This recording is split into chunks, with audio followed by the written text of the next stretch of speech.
I recommend that you start by acquainting yourself with research being done in your major of interest.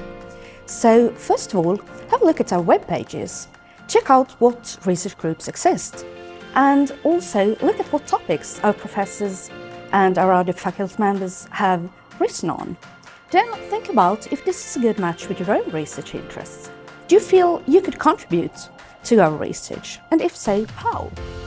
Try to keep that question in mind when you write your research proposal.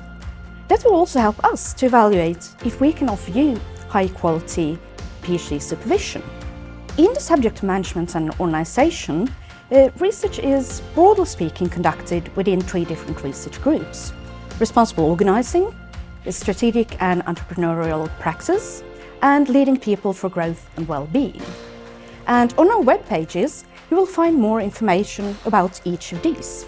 Before writing your application, please read about the research being undertaken and think about the match with your own interests. This will help you tailor-make your application for Hanken, and this way you can also greatly improve your chances of being admitted.